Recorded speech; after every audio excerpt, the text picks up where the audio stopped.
যেহেতু এটা test match এই জন্য এটা স্পেশাল। এটা ওয়ান ডে বা টি20 ফর্মেটে হলে হয়তো অন্যভাবে চিন্তা করা যেত, বলা যেত। বা টেস্ট ম্যাচে এরকম কনসিস্টেন্সি দেখানো এবং টেস্ট ম্যাচে এইভাবে উপর নিচে এসে জয়ের জন্য যে সময় যে জিনিসটা প্রয়োজন সেটাতে ফিরে আসা, সেটা করা, এটার জন্য একটা কোয়ালিটির প্রয়োজন আছে।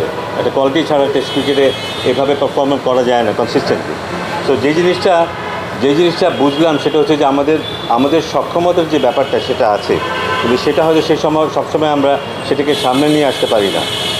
টু বি অনেস্ট, সেটাকে আমরা আসলে দেখতেই পাই না বেশিরভাগ সময়। সো এটা একটা বিশাল স্যাটিসফ্যাকশনের ব্যাপার যে আমরা সক্ষম এটা বুঝতে পারা, এটা অনুভব করা। আমি জানি না যে এর সামনে আমাদের কী হবে টেস্ট ক্রিকেটের পরে আমরা যখন খেলতে যাবো ভারতে বা অন্যান্য জায়গায়, বাট আমার মনে হয় যে আমরা যে খেলতে পারি সেটা এবার প্রমাণিত হয়েছে। সো এটা দারুণ স্যাটিসফ্যাকশনের ব্যাপার। আমাদের বিশ্ব ক্রিকেটে আমাদেরকে বোধহয় আজ থেকে একটু অন্যভাবে সবাই দেখবে। আমরা পাকিস্তানে গিয়ে পাকিস্তানের মতো দলের বিরুদ্ধে 2 টেস্ট সিরিজের একটা সিরিজ জিতেছি এইভাবে, এটা আমাদের ইমেজ বৃদ্ধিতে দারুণভাবে সহায়ক ভূমিকা রাখবে ইন্টারন্যাশনালি। না, আমি তো সাকিব আল হাসান চাইবেন, আমি চাইবো তার চাইতে ভালো কেউ হোক, কারণ সাকিব আল হাসান হলে তো সাকিব আল হাসানের মতো সেরকম পারফরমেন্সই হবে। আমাদেরকে তার চাইতে ভালো প্লেয়ার আনতে হবে। মুশফিকের চাইতেও ভালো প্লেয়ার, সাকিবের চাইতেও ভালো প্লেয়ার, তামিমের চাইতেও ভালো প্লেয়ার যদি আমরা আনতে পারি তাহলে আমাদের রেজাল্ট হয়তো আগের মতোই থাকবে। আমরা আশা করবো তার চাইতেও ভালো হবে এবং সেই লক্ষণ আমি দেখছি, কিন্তু তার মধ্যে সেই জিনিসটা আছে এবং কনসিস্টেন্সি সে প্রমাণও করেছে সেটা মিরাজ। তো আশা করবো এই জিনিসটা ধরে রাখবে এবং যখনই সুযোগ পাবে খুব প্রেশার সিচুয়েশনে কিন্তু পারফর্ম করবে পাকিস্তানে, ব্যাট হাতে বল হাতে, এবং এটা সহজ ব্যাপার ছিল না এবং আশা করবো যেটা কন্টিনিউ করবে। না, এটা নিয়ে অলরেডি আমরা আলাপ করেছি, বাট আমার মনে হয় আমি একটু আনহ্যাপি নাহিদ রানের ব্যাপারে। কারণ আমি কালকে না পরশুই বলছিলাম যে নাহিদ রানের 149 এরকম বল করছে, আমরা আশা করছি হয়তো 1-1.5 বছরের মধ্যে আরও স্ট্রং হবে, 153 154 বল করবে 1-1.5 বছর পরে। কিন্তু নাহিদ রানা দেখলাম যে পরের দিনই 153 কাছাকাছি চলে গেল। সো আমি যে কথাটা বললাম ও আমার কথাটা গুরুত্ব দিল না আর কি, একদিনের মধ্যে রেকর্ড ব্রেক করে ফেললো। মানে ইটস অ্যামেজিং। মানে বাংলাদেশ থেকে যে আমার এগুলো কী হয় এটা বোধহয় সবাইকে ইন্সপায়ার করবে। আমরা তো ভাবতেই পারি না 135 40 142 করলে আমরা খুব খুশি হয়ে যাই। আমাদের মধ্যে পরিবর্তন আসবে যেখানে যে সম্ভব, এটা বোধহয় নিজেদের বিশ্বাস করাটা খুব জরুরি। আমরা যারা আশেপাশে আছি আমাদের বিশ্বাস করাটা জরুরি এবং ওকে দেখে আমি নিশ্চিত যে আরও অনেকে আসবে। বাট হ্যাঁ, এদেরকে যত্ন নিতে হবে, কারণ এরা বারবার আসবে না। একটা যুগে হয়তো 1-2 নাহিদ রানা আসবে। এদেরকে যত্ন নিতে হবে যেন এটা লম্বা সময়, এদের ক্যারিয়ারটা লম্বা হয় এবং এদেরকে আমরা ঠিক জায়গায় ব্যবহার করতে পারি। কারণ এরা কিন্তু যে কোনো দলের বিরুদ্ধে যে কোনো কন্ডিশনে দে ক্যান বি ডিভাস্টেটিং, সেটা অস্ট্রেলিয়া হোক, ইন্ডিয়া হোক, ডাজন্ট ম্যাটার। তো আমরা যদি ওদেরকে ধরে রাখতে পারি, লম্বা সময় ধরে যত্ন নিতে পারি, এরা খুবই ইফেক্টিভ সার্ভিস দেবে, কোনো সন্দেহ নেই।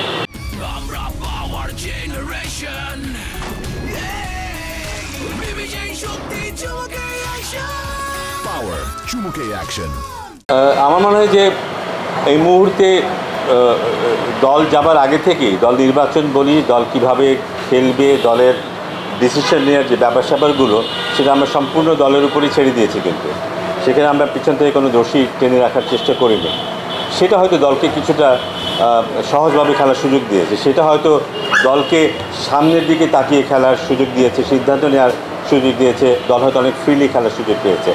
প্লাস আমরা জানি যে এই দলে অনেকে আছে যারা আগেই এই টিমের সাথে গিয়েছে, ওখানে খেলেছে। এটাও কিন্তু দারুণ ব্যাপার। মুশফিকের মতো খেলোয়াড় এই টিমের হয়ে খেলতে গেছে শুধু নিজেকে ঝালিয়ে নেওয়ার জন্য, কিন্তু বোঝা যায় যে খেলোয়াড়দের মধ্যেও সে তীব্র আকাঙ্ক্ষাটা ছিল ভালো করার। It's so important. আমার মনে হয় যে এটা একটা গুরুত্বপূর্ণ পয়েন্ট ছিল যে ওরা ফ্রিলি খেলতে পেরেছে। বাট আমার মনে হয় বড়ো পরিবর্তন হয়েছে যে আমরা, কারণ টেস্ট ম্যাচ জিততে গেলে প্রথম ইনিংসে যাই হোক না কেন, দ্বিতীয় ইনিংসে 10টা উইকেট নিতেই হবে, প্রায় অলমোস্ট সেরকম ব্যাপার যদি আমরা লাস্টে বোলিং করি। তো সেই কাজটা আমরা করতে পেরেছি একাধিকবার। আমাদের পেস বোলিংটাকে বোধহয় বিশেষভাবে কংগ্রেচুলেট করতে হবে। তারা ওলিভেন্টের কন্ডিশনে যেভাবে বোলিং করেছে এবং বিপক্ষ দলকে ব্যাকফুটে রেখেছে থ্রুআউট দি সিরিজ, সেটা দারুণ কমেন্ডেবল, যেটা আমরা মনে হয় না এমন দেখেছি, এত কনসিস্টেন্টলি করতে দেখেছি। তো এটা দারুণ ব্যাপার ছিল।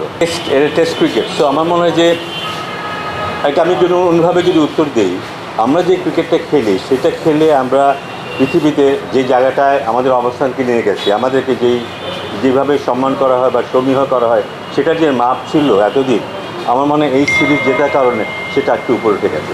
সো আমাদের আগের পারফরমেন্সগুলো কিন্তু আমাদেরকে সেই জায়গায় নিতে পারেনি, কিন্তু আজকের এই পারফরমেন্স ডেফিনেটলি আমাদেরকে সেই জায়গায় নিয়ে যাবে। কিন্তু আজকে যদি আমরা পাকিস্তানে যাই একটা সাধারণ মানুষকে জিজ্ঞেস করি, তারা কিন্তু ভুল স্বীকার করতে বাধ্য হবে যে বাংলাদেশকে আমরা যেমন ভেবেছিলাম বাংলাদেশ তেমন না।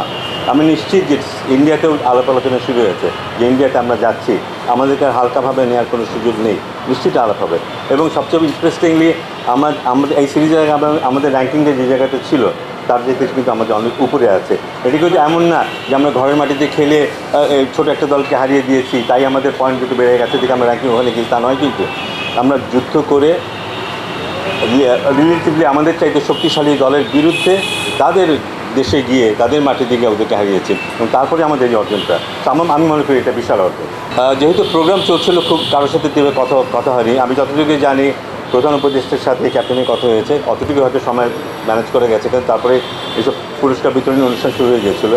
আমার সাথে আমাদের ম্যানেজারের সাথে কথা হয়েছে, তাকে আমি অভিনন্দন জানিয়েছি। আশা করি যে খুব তাড়াতাড়ি অন্যদের সাথেও দেখা হবে।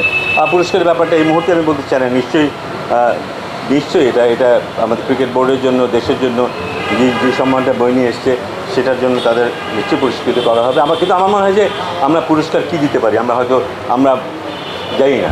সাধারণত হয় আর্থিক পুরস্কার হয়, কিন্তু আমার মনে হয় যে ওরা দেশের জন্য যে সম্মান বয়ে নিয়ে আসলো এবং ওরা যেভাবে সম্মানিত হলো এর চাইতে বড় পুরস্কারও হয় না। আমরা কিন্তু রিসেন্টলি দেখেছি যে 5ই আগস্টে যে ঘটনা আমরা দেখেছি, আমরা একটা নতুন পথে হাঁটা শুরু করেছি 5ই আগস্টে, এবং তার আগে যেসব ঘটনাগুলো ঘটেছে তাদের কথা বলতে আমাদেরকে ভেবে রাখা দরকার। এই সব কিছুর পাশে তাদেরকে নিয়ে যে শুধু গর্বের ব্যাপারটি আসে, কিন্তু কাউকে আর কিছু দেওয়ার নেই কিন্তু যারা চলে গেছে। সো আমার মনে হয় যে যারা এই অর্জনটা করেছে, এই সিরিজটা জয়ের অর্জনটা যারা করেছে, অনেক তাদের যে মধ্যে যে গর্বের ব্যাপারটা আসবে সারা পৃথিবীতে নিজেদের দেশকে উপরে উঠিয়ে নেওয়ার যে ব্যাপারটা, পাকিস্তানের মতো জায়গায় গিয়ে বাংলাদেশের ফ্ল্যাগ উঠছে ওখানে এবং ওরা বলছে বাংলাদেশ ওদের চাইতে ভালো খেলছে, এই অর্জনটা বোধ হয় অনেক কিছু দেওয়ার চাইতে অনেক বড় ব্যাপার হয়ে ওঠে। আমার কাছে সেটি সবচেয়ে বড় মনে হয়।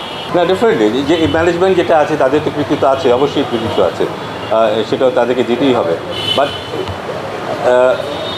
Definitely credit goes to him. But একজন কোচকে যখন আমরা মূল্যায়ন করবো, একটা দীর্ঘ সময়ে তার কী কাজ করলো সেটার উপর দিয়ে তাকে মূল্যায়ন করা হবে। বাট এইখানে ডেফিনেটলি ভালো কাজ করেছে বলেই হয়তো আমরা ভালো করতে পেরেছি। আর তারপর আরও যখন সবাই আসবে আরও বুঝতে পারবো যে কতটা ভালো কাজ করেছে, কোথাও আমরা ভালো কাজ দেখেছি বা নতুনত্ব এসেছে যে কারণে আমরা এই অভাবনীয় জয়টা পেয়েছি, তখন হয়তো আমরা আরও ক্লিয়ার হতে পারবো কোচের ভূমিকাটা কতটা ভালো। আমাদের এখন যেই দল, আমরা 4-5-7 বছর আগে যে জায়গাটাতে ছিলাম, আমরা আশা করেছিলাম বাই দিস টাইম কিন্তু একটা ভালো জায়গায় যাব। কারণ গত 5-7 বছরে অনেক নতুন খেলোয়াড় এসেছে যারা দারুণ প্লেয়ার। আমরা যদি লিটন কুমার দাসের কথা বলি কিংবা একজন মিরাজের কথা বলি, তাসকিনদের কথা বলি, এখন নতুন আরও খেলোয়াড় এসেছে, উপরেও কিন্তু নতুন একজন খেলোয়াড় এসেছে। সো দলের শক্তি অনেক বাড়ার কথা, কিন্তু সেটা কিন্তু আমরা গত 3-4 বছরে একেবারেই দেখিনি পারফরমেন্স ওয়াইজ। আমার মনে হয় যে যেভাবে এই সিরিজটা আমরা খেলেছি, সেই উদ্যমটা যদি বজায় রাখতে পারি, সেই স্পিরিটটা যদি বজায় রাখতে পারি, আমরা ডেফিনেটলি ইমিডিয়েটলি মধ্যম সারির একটা দল হিসাবে নিজেদেরকে দেখতে পাবো। সেটা আমাদের হওয়া উচিত এবং গ্র্যাজুয়ালি সেখান থেকে আমাদের আস্তে আস্তে উপরে হওয়া উচিত। যে মানের খেলোয়াড় আমাদের আছে, আমাদের পক্ষে বোধহয় সম্ভব আরও উপরে ওঠা। এটা বিশেষ করে এই কারণে আমাদের যে বোলিংয়ে যে স্ট্রেংথটা হয়েছে আমাদের, সেটা আমাদেরকে বেশি আশান্বিত করে যে এই দল আরও উপরে যেতে পারে।